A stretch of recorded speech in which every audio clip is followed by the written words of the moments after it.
And we are getting to Ken Rosenthal's latest on Dylan Cease, what he's hearing about the trade market for what looks like one of the bigger prizes of the offseason when he does eventually get moved. And he will get moved, people, okay? I hope so. So, yeah, I think so. And, hey, Todd Father, the Yankees are exploring Montgomery and Snell, but also Dylan Cease. I've heard. And okay.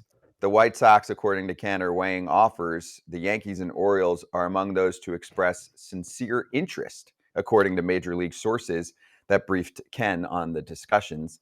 He said he's not exactly sure about which other ones seem to be, up in the mix, but St. Louis, Boston, and the Dodgers were mentioned. He seemed to say that the Reds and the Braves are out on a scenario like that. And the question mark, so let's focus on the Yanks and the Orioles. The question mark for me, Todd Father, is you have the Yankees giving up some solid pitching depth just now to acquire Juan Soto. The Baltimore Orioles are so freaking loaded with their farm system, their young players that just entered the bigs. There's pitching. There's a ton of position players. You can make the case there are too many position players.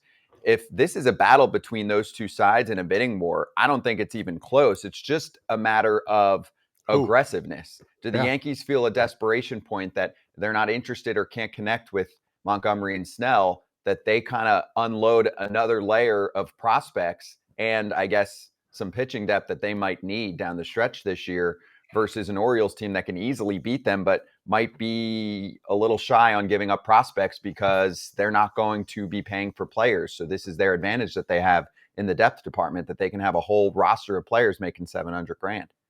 Yeah, well, from what I'm hearing, I know Snell, before I get on the other subject, wants to come to Yankee Stadium and play there. I don't know who wouldn't. It's just one of those places where I'm biased. Kratzy, you're a little biased too, but it's a great place to play, just like LA is, just like, some of these other places. Baltimore's a great place to play if you're a hitter, maybe not anymore. Maybe not anymore. Not as much. I take that back. Still. But yes, let's go to Dylan Cease. He has a bunch of suitors, as we've heard here. The Orioles, get rid of a couple of your prospects for this guy. Dylan Cease is a really good baseball player, as we know. Kratzy's looking at me like, I don't know. You got a bunch of guys that are ready to play that can help out the White Sox. And you know what? They might not be good for the first couple of years, but they're going to eventually be taken off like they can. And he's a really good pitcher. They need pitching. Yankees need pitching. Everybody needs pitching. Dylan Cease will help any ball club. It's a matter of who you're willing to give up. And I think the Orioles right now are the first team that should be doing it because they need a guy like this to not solidify, they'll need more pieces, but this is a number one caliber starter for them, and then they move on from there. This will be something that Baltimore can look back on and be like, you know what?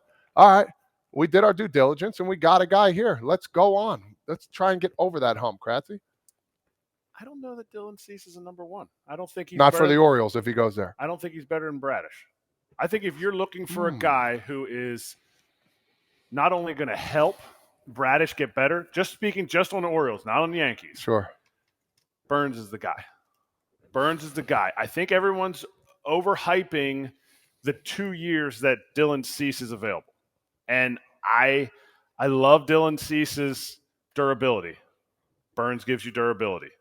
I think Burns is that next step. He's that ace compared to Dylan Cease maybe being your number two. There's no issue being a number two. If you're coming in and he's your second starter in a playoff game, you are good. Not woo. I'm going woo. I'm going woo. So you think the Orioles, what you just said, they need to do more. Yes, of course. You think the Orioles are done if – I don't think they should be. But based on how they're moving, they're done because they're not willing to part with prospects. Go ahead. Scott has something to say. Yeah. You're good, sir. Oh, hi. Corbin Burns isn't getting traded.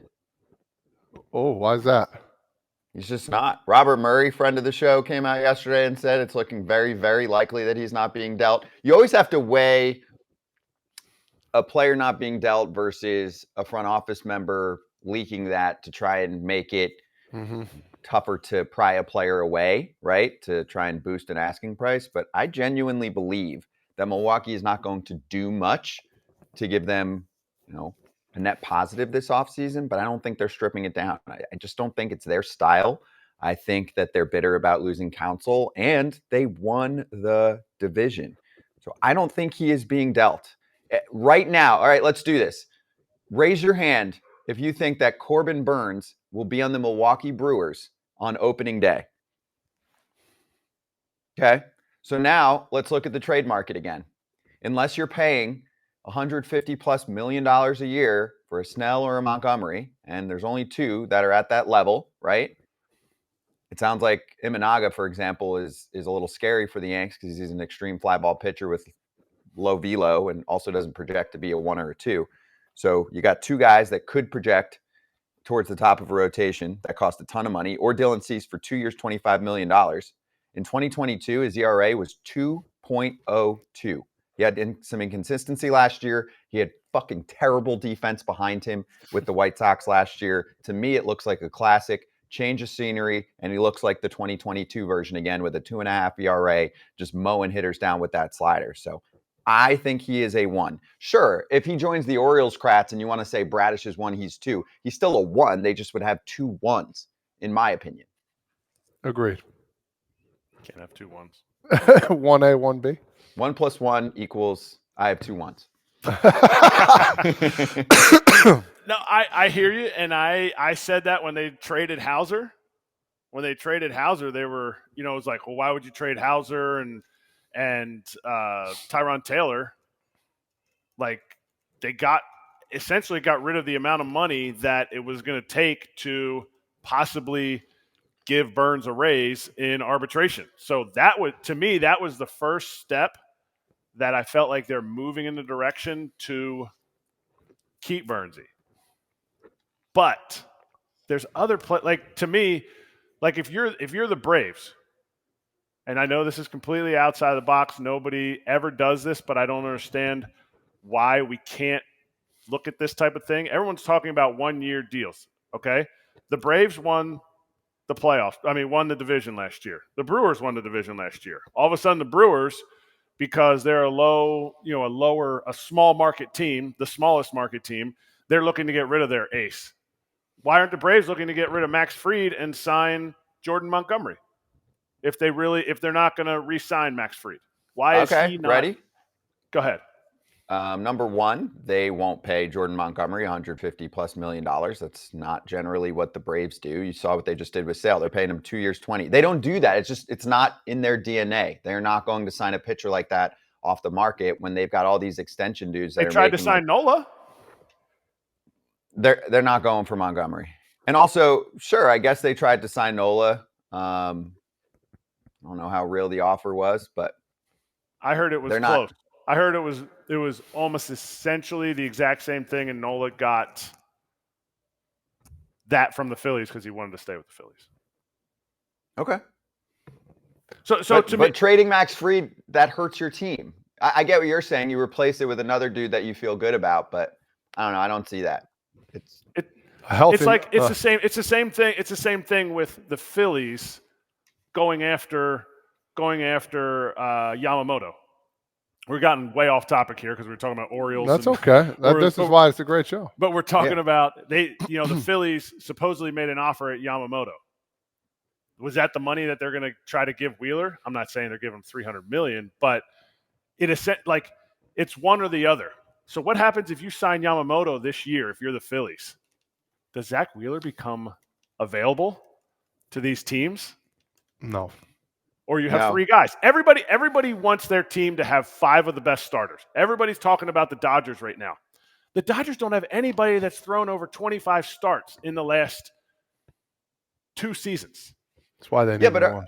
Are you looking for a guy that's giving you 30 starts, or are you looking for a guy that's winning you a playoff game? Because there's 2 pieces to the puzzle here, right? If you have depth, or you can get through the regular season. The problem for the Dodgers was they got through the regular season. They didn't have guys that they could trust to hand the baseball in the postseason. Okay. Right? And the Braves, we're looking at a somewhat similar issue where if you look at this coming season, they have quite a few dudes that are on the younger side that they don't know what they're going to turn into, but they now feel a little better when they add someone like Chris Sale, even if he only gives them 15 starts. They're like, can we just get him to the postseason? And if he's got the fastball slider combo working with a close to 30% K percentage, we feel like he could give us 5 innings in the playoffs. I'm just telling you how some of these organizations think. In my mind, this is exactly the long way around the argument that I'm getting to with the Orioles. Then, so why is everybody pushing for the Orioles to sign somebody? What's Because their playoff rotation? they Bradish, love Grayson Rodriguez, and Bradish. Okay. AL East is different too. You got to get through a beast. Like, it's not auto that you won the division last year. Everything's going to turn the same way this year, and all the young dudes are going to thrive. Like, you're going to deal with some adversity. And if that's the case, Todd Father, are the Orioles a lock to win the AL East? I know what you're going to say. No, not at all. That AL East is up in the air. I don't care who you got. It's crazy, man. To think, you see the rosters from the Yankees, you see the rosters from the other teams. It's like, oh, well, Yankees should cruise through. Well, it's not going to happen. You need pitching. So they got to go out there and fight. And I want to go back to some of the other teams. You see like the Red Sox in there. It's like the Cardinals, like they always sprinkle in a couple other teams. And what are you looking at? I don't know what you're looking at. I got my little notes here, but it's just funny how some of these teams, they never get these guys. And why? Why not? Why don't they go to these places? Is it because of the money, because of the scenery, because they're not the trades or the free agents? Trades, both. I have a question for you, Top Father. You said Blake Snell. Wants to pitch at Yankee Stadium. That's who is that everybody should be going sources? for right now. No, that's inside sources. No, I read it. I don't know who said it, but I read it that he wanted to that he would love to go play in the Bronx. That's what I mean. I can't quote anybody. I read it online. I forget who said it, but Scott wants inside sources. I can give you an inside source. His exact quote was, when we played together, I want to go play in Seattle. So if you're a Mariners fan, okay. Sorry, you missed out because he wanted to go and play there. So he said, screw it. I want to go back to the other side of America. Were, dude, bro, I would love to play up there. But knowing him, I think he said that about a lot of places too. Just the way he's from there. I get it. Okay. He's from there. He was pissed this past season that he didn't make the All-Star team because that's his city. And then first of all, you could have made the case that he should have made it. Make it when he's a Cy Young Award winner?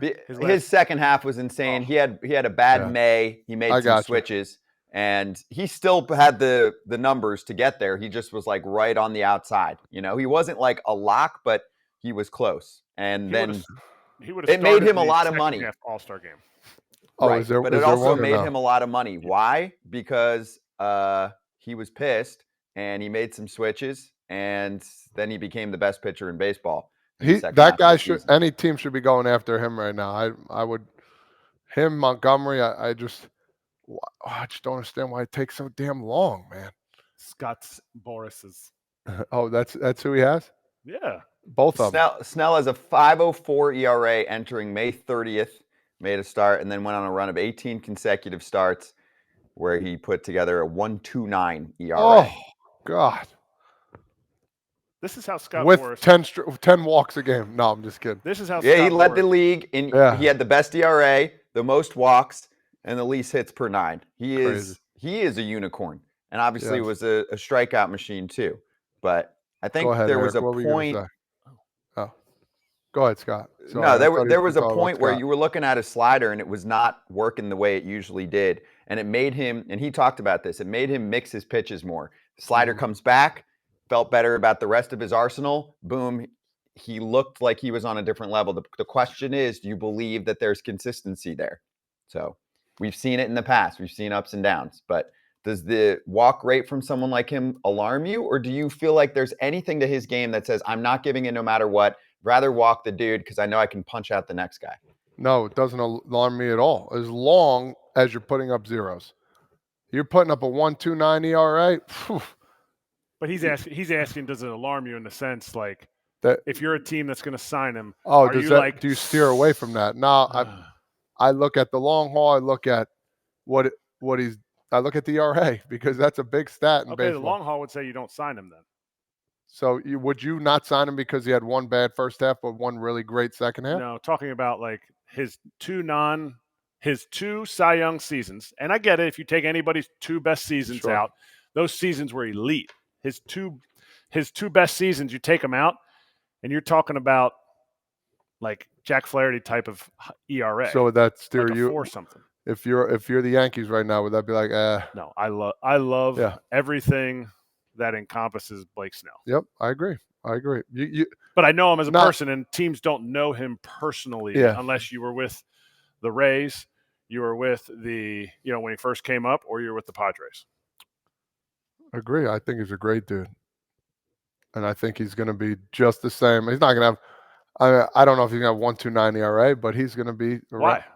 Why not? I don't know. I just so then your Yankees the numbers don't say it. But then your Yankees signed Rodon, and there was definitely some like, ooh, he's a free agent this year. Mhm. He's getting after it. Do we believe in it? No. First year, doesn't look like it.